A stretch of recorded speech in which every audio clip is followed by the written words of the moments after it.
What's up, Raptors fans? Welcome to the Warriors Report. It's time to talk about the Raptors and whether or not they should consider a Serge Ibaka reunion this summer. Now, shout out to Daily Hives who posted this article, which I will link in the description below for those of you who may want to read it. But I've been thinking about this quite a lot lately because someone had mentioned this in my last video as well, that Serge would be a really nice piece for the Raptors because for several reasons. But in this article, it pretty much stated that Serge Ibaka hinted at the possibility of a reunion with Toronto. He said never say never, adding in the fact that there are definitely things he misses about Toronto. So for today's video, I want to highlight 5 reasons why the Raptors should consider bringing Serge Ibaka back. So if you're ready to watch this video, guys, make sure to hit the like button. It does help get this video out a lot more. Let's try to get to 100 likes for today's video. And if you want to hit the subscribe button as well, that'd be very much appreciated. So with that being said, let's get into today's video. Now, as you guys know, I do like to give out shout outs on my channel, and for today's video, the shout out goes out to Kevin END. So Kevin, thank you so much for supporting this channel through your likes and comments. It is very much appreciated. Now let's talk about reason number 1. I believe the Raptors should consider bringing Serge back because when you take a look at the Raptors salary cap situation heading into next season, they have about $114 million already committed to this roster, and that's not even including Thaddeus Young and Chris Boucher, who are both free agents as well. So they have not a lot of money to work with because the salary cap is projected to be about at $122 million for next season. Obviously, you can go into luxury tax, but I don't think the Raptors want to do that. Now, when you take a look at these list of centers in the free agent market this summer, there's not a lot of names that can fit in with what the Raptors do in terms of having a mobile big that can move well. And I know, although technically he's not a 7-foot center, Serge Ibaka fits in with a lot of the things that the Raptors like to do in terms of offensively and defensively as well. And even when you talk about affordability, I think Serge Ibaka really fits in that decent price range where you don't have to spend too much or in terms of too many years on that contract as well. And you could probably get him for relatively cheap. Even if you include on a 2-year contract, you could probably get him around, anywhere from around 11 to 13, 14 million dollars on a 2-year deal for, $6-7 million per season. So he'd be affordability wise, he wouldn't cost the Raptors a lot, and he can provide the Raptors with a lot. Now let's move on to reason number 2 when we talk about Serge Ibaka and why the Raptors should consider him. Now this is a tricky situation because a lot of fans want the Raptors to have a starting caliber center, but the issue is, who are you going to move to the bench? Or if this player is not, and one of these guys aren't included in a trade, like where do you start your starting center? If you do acquire one, whether that's through free agency, or is that starting center going to be willing to come off the bench? So I think the Raptors should definitely run with this mobile lineup again next season, but just acquire a center that can play in situationals where you need to guard him, where you need to have that center guarding Joel Embiid. So I think that's the most important thing with the Raptors is not only style of play, but you also have to take into consideration if you do acquire a center, you obviously need a good one, but you obviously can't have a starting center, at least not yet, because it just doesn't make sense for the Raptors to have any one of these guys going to the bench. Obviously, you're not going to have Pascal, Fred going to the bench. Scotty is the future. You're not going to have him go to the bench. And OG is the starting 3 and D. We need him in the starting lineup. And obviously Gary Trent Jr., he's not as effective off the bench, but I think he would definitely feel some sort of way if you moved him to the bench as well. So I think Serge fits in perfectly in the sense that you can have him come off the bench. He doesn't have that ego that he wants to start with the Raptors. And he fits in so well with the Raptors for several reasons. So I think that would make a lot of sense for the Raptors to be able to keep these 5 on the starting lineup and then also have Serge Ibaka come off the bench. Now let's talk about reason number 3, and this may be the biggest reason.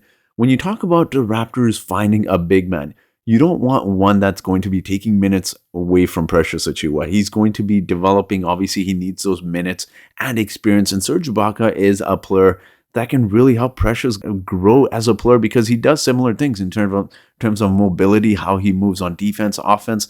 Obviously, Precious is a little bit shorter, but he moves faster than Serge. But in terms of being able to shoot that 3-point ball as well, I think he would really guide Precious Achiuwa into becoming a better player. We know Serge Ibaka has a positive impact. He did that with Terrence Davis as well when he was here with the Raptors. It's just he does such a great job of mentoring some of the young guys, and that would be a perfect mentor for Precious Achiuwa. Someone who can play about 10-15 minutes a game and even play with Precious Achiuwa. But I think the most important thing is if the Raptors do acquire a center, you don't want that center taking minutes away from Precious.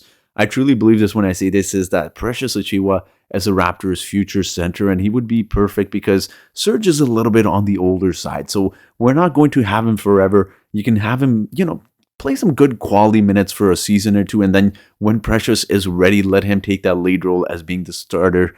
Wouldn't say the starter, but also being the Raptors' main center. So I think that is one of the main things with Serge Ibaka is he would guide some of these younger players so well, like Precious Achiuwa, like Gary Trent, and he won't be taking minutes away from Precious, which is personally the most important thing because he can mentor him, still play good quality minutes. He can even play with Precious Achiuwa as well. So I think those are just some of the things we have to take into consideration when we talk about the Raptors trying to acquire center. You don't want one, obviously, you want a good center, but you also don't want one that will be taking minutes away from Precious. So I think that's one of the key impacts of acquiring Serge Ibaka. Not only does he maintain Precious's development, he'll help him grow, but he also mentors young guys as well. That is not even talking about Scotty Barnes. We're talking about Precious Achiuwa. We're talking about Gary Trent Jr., Scotty Barnes, Delano Banton. He would have such an impact on the Raptors, and he would also be that veteran leader that the Raptors desperately need on this team. Obviously, Thaddeus Young is that player, but he is a pending free agent. We don't know what's going to happen with him, but the Raptors definitely need someone who's a little bit older, more experienced, and isn't hesitant to tell some of these younger guys that they need to fix part of their game, but also because, Serge Ibaka is just that glue guy in the locker room, and he'll also not hesitate to tell Pascal or Fred when they're doing something wrong. So I think Serge Ibaka brings so many things to this Raptors team that which we could definitely benefit from.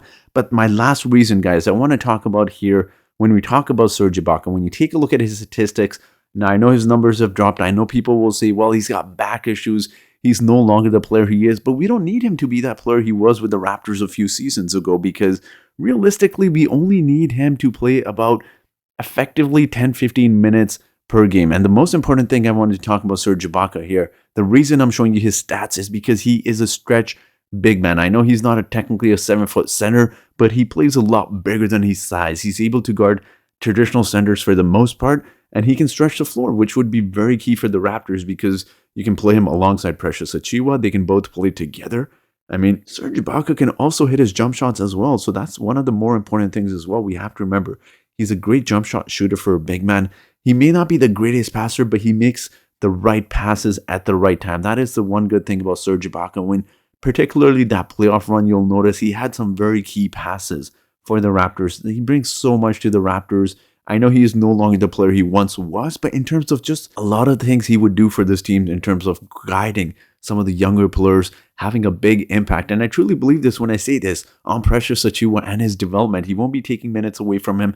He'll probably help him become a better three-point shooter as well. So there's a lot of factors we need to take into Serge Ibaka. I mean, he's not going to be here forever. He is a little bit on the older side. He's 32 years old. And as you see, his point production has dipped a little bit, but he's consistent in what he does. That is also another key factor with the Raptors is he's consistent. Sure, we have guys like Utah who can drop 10 and 12 points, but then the next game he drops 2 points. That is not what you get with Serge Ibaka. Serge Ibaka may only give you 8, 9, 10 points, but he'll do that consistently throughout the season. That's the most important thing. And I know regarding that back issue, which we talk about, well, the Clippers aren't exactly known for managing injuries well. Look what happened to Kawhi Leonard as well. The Raptors, on the other hand, are great at managing injuries. We've seen that throughout the seasons. We've seen that with Kawhi Leonard. And Serge Ibaka, for the most part, was a very healthy player when he played for the Raptors as well. So again, you don't really need Serge Ibaka for heavy minutes. Play him for 10, 15 minutes a game. He would be a great mentor to some of the younger guys. He can space the floor. He'll be a perfect, player to complement Scotty Barnes, Pascal Siakam. And you can always play him in situational leads as well, like I said, against bigger centers. So he doesn't always have to be playing every single game, which is the most important thing. So he doesn't have that ego about him. I think Serge would be great. Obviously, there are some issues talking about him re-signing with the Raptors. Obviously, it seems like Serge would be okay coming back. But would Masai Ujiri, I know Masai Ujiri is a great executive general manager when he was, but would he be willing to put his pride aside? Would he actually be willing to bring Serge Ibaka back? Would both of these guys be willing to negotiate a new contract given what happened the last time? So again, there's a lot of questions surrounding that, but I'm interested to see what happens in free agency with the Raptors, and someone like Serge Ibaka would be a nice piece to bring back for the Raptors. So I do want to hear from you guys. What are your thoughts on bringing Serge Ibaka back? Would you bring him back, or would you rather not? So let me hear your thoughts in the comment section below. And as always, guys, I do have a trivia question for you today. And that trivia question is, how many seasons has Serge Ibaka averaged 2 or more blocks? Is it A, 5 seasons? Is it B, 4 seasons? Is it C, 3 seasons? Or is it D, 6 seasons? So whoever answers this trivia question correctly first in the comment section gets a shout out in my next video. So that will be it for today's video, guys. So thank you so much for watching, and I hope you guys have yourselves a great day.